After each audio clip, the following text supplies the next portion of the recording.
¿Cómo están? Buenos días, gracias por la invitación. Al contrario, gracias a usted por estos minutos aquí con LB12. Bueno, básicamente para que todos podamos entender de qué se trata, qué es un linfoma y qué es la leucemia mieloide crónica.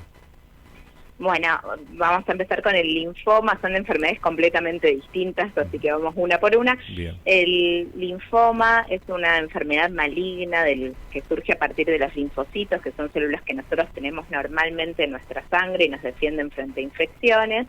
Cuando ocurre el linfoma, estas células de estos linfocitos sufren mutaciones que hacen que puedan proliferar y acumularse en los ganglios sin que haya ninguna infección ni ningún evento que lo precipite. Esto en general entonces se manifiesta con aumento del tamaño de los ganglios, tanto en zonas que son visibles, por ejemplo cuello, axilas, ingles, o en zonas que no son visibles a simple vista, por ejemplo el mediastino, que es el espacio entre los dos pulmones, o el abdomen. Bien, perfecto. En el caso del linfoma, doctora, ¿existen causas que pueden llegar a determinar esta enfermedad? En general, en la mayoría de los casos se desconocen las causas que lo producen. Hay algunas infecciones virales que pueden predisponer a tener linfoma, o ciertas enfermedades autoinmunes o ciertas exposiciones ambientales, pero no es tan común como en el caso de otros cánceres de órgano sólido, que uno tiene una asociación directa, sino que la mayoría de las causas, de las veces las causas es desconocida y por lo tanto es muy difícil poder prevenirlo, ¿no? O sea que nuestra acción tiene que estar del lado de poder encontrarlo en forma temprana con la alarma de los síntomas. Y una vez que se detecta, doctora, ¿cómo se aplica el tratamiento? ¿Cuáles son los tipos de tratamientos que existen para un linfoma? Perfecto. Cuando uno habla de linfomas, estamos hablando como de un grupo muy grande de enfermedades, que son como más de 60 subtipos diferentes. Entonces es muy importante primero poder hacer el diagnóstico, eso se hace a través de una biopsia, y una vez que uno tiene nombre y apellido del linfoma, después con eso se determina el tratamiento, porque el tratamiento varía según el subtipo de linfoma e incluye poliquimioterapia e inmunoterapia en muchos de los casos. Bien, o sea que es importante una detección temprana precisamente de este linfoma para que después el tratamiento pueda ser efectivo. Exactamente, siempre cuanto uno más temprano encuentra la enfermedad, las posibilidades de tratamiento son mucho mayores. En la mayoría de los casos, o sea, tenemos, según el pronóstico varía según el subtipo de linfoma, así como los tratamientos.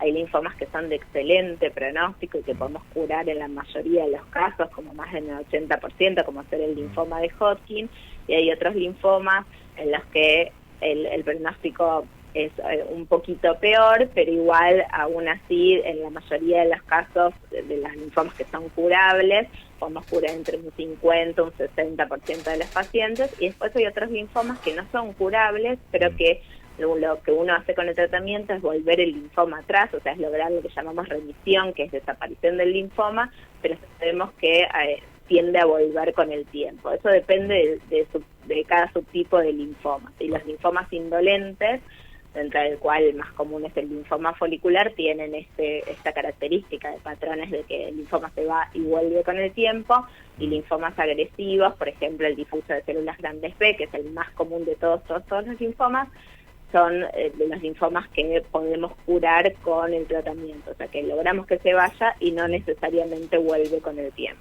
¿Se lo puede controlar de alguna manera? Claro, en todos los casos a los linfomas se los puede controlar. En algunos casos los podemos curar con el tratamiento, quiere decir que el linfoma se va y no vuelve, y en otros el linfoma logramos que se vaya, pero tiende a volver con el tiempo. Y eso depende del subtipo de linfoma que estemos tratando. Hay una Por eso franja, es tan importante hacer sí. diagnóstico para poder explicarle también a los pacientes el pronóstico de cada uno de los subtipos. Totalmente. Doctora, ¿hay una franja etaria en particular que puede llegar a ser susceptible precisamente de contraer un linfoma? Sí, dependemos un poco del subtipo del linfoma. Por ejemplo, en el linfoma de Hodgkin es común que se dé en los pacientes jóvenes entre los 20 y los 30 años, y después hay un segundo pico alrededor de los 60 años. Y los linfomas no Hodgkin, en general, se dan adultos mayores alrededor de los 60 años.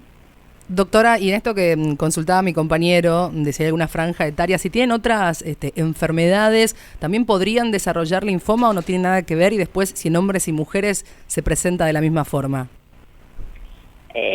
A ver, si tienen otras enfermedades, hay ciertas enfermedades que pueden predisponer a tener linfoma, pero no necesariamente todas las personas que tienen esas enfermedades tienen linfoma. Por ejemplo, algunas enfermedades autoinmunes pueden, por el estímulo que tiene todo el tiempo de inmunidad, predisponer a algún subtipo particular de linfoma, pero la mayoría de los casos se da sin ningún antecedente, como dije previamente. Claro. Y con respecto, me preguntabas por... en hombres y mujeres, si es en hombres y mujeres. Sí. Algunos subtipos tienen más prevalencia en uno o en otro sexo, pero en general diríamos que la mayor parte de los casos es igual la incidencia en hombres y mujeres. No hay una predilección franca. Y en esto de las actividades que se van a realizar por el Día de la Concientización, ¿qué controles, qué actividades se van a realizar? Bueno, en general hay muchas, la idea es concientizar a la gente como para que podamos hacer diagnósticos tempranos. Muchas veces vemos que los pacientes se palpan ganglios que no se van con el tiempo, de las características que decimos que no son indoloros, o sea, no dolorosos, duros, y se dejan estar porque dice, bueno, no debe ser nada, no consultan a tiempo, o muchos, quizás como no es un diagnóstico tan prevalente, algunos profesionales no están tan concientizados también de esta patología, entonces no se deriva para biopsia tan temprano como uno querría.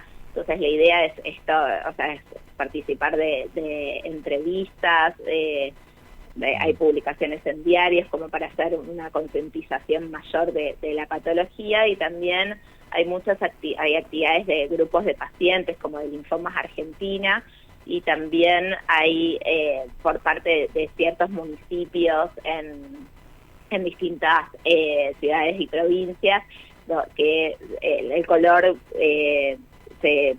por ejemplo en el obelisco que se tiñe de naranja, y distintos edificios municipales también lo están haciendo en distintas localidades. Doctora, pasando a la otra enfermedad que habíamos mencionado también al principio, ¿de qué se trata, no? La leucemia mieloide crónica. Perfecto, la leucemia mieloide crónica es una enfermedad que se produce a través de una mutación o traslocación cromosómica que favorece que las células del subtipo mieloide, que es otro subtipo de células de la sangre que también participan de los fenómenos inmunitarios, se reproduzcan solas. Leucemia significa que esas células nosotros las podemos ver, como que podemos detectar eso, la enfermedad circulando en la sangre, ¿sí? Así como yo les decía que el síntoma principal del linfoma es el agrandamiento de ganglios, en general la leucemia mieloide crónica, el diagnóstico se hace cuando uno se hace un examen clínico de laboratorio y vemos que los glóbulos blancos están muy altos, y mucho más altos que lo normal. La principal causa de que se eleven los glóbulos blancos es infecciosa, pero en general no vemos estos niveles, niveles tan altos de glóbulos blancos respondiendo a una infección. Entonces, en general, cuando es así, se repite el laboratorio para chequear que este valor sea correcto, uno mira los extendidos al microscopio y después se deriva a un hematólogo para que realice los estudios correspondientes de la biopsia de la médula ósea, que es la fábrica de las células de la sangre, y los estudios para poder diagnosticar estudios genéticos para poder diagnosticar en forma certera esta enfermedad. Otro de los síntomas que puede dar es el agrandamiento del vaso, ¿sí? O sea que muchos pacientes consultan también por este agrandamiento del vaso, sensaciones como de saciedad precoz, ¿sí? Es otro de los motivos de consulta, pero en general en muchos de los casos uno lo encuentra en pacientes en forma sintomática con un hallazgo de laboratorio. Bien. Y bueno, y hablando, una vez que ya es detectada esta enfermedad, los tratamientos que existen, doctora. Para la leucemia mieloide crónica tenemos la perspectiva de tratamiento cambió muchísimo en los últimos años, y ahora contamos con pastillas que actúan directamente sobre el mecanismo de generación de la enfermedad, sobre esta mutación que favorece la proliferación de las células. Entonces el tratamiento se da con este grupo de pastillas que se llaman inhibidores de tirosina quinasa, que van apuntadas, es como una terapia blanco dirigida hacia le decimos LMC porque las siglas, la leucemia mieloide crónica, y permite un control de la enfermedad con una expectativa de vida normal y una calidad de vida excelente, porque son pastillas que se tienen que tomar en forma diaria. Bien, perfecto. Doctora, ha sido muy amable y muy clara con su explicación aquí con nosotros. Que tenga un excelente día. Muchísimas gracias. Hasta luego. Ahí estábamos hablando con la doctora Laura Corín. Ella es hematóloga del staff del Servicio de Hematología y Trasplante Hematopoyético del Instituto Alexander Fleming.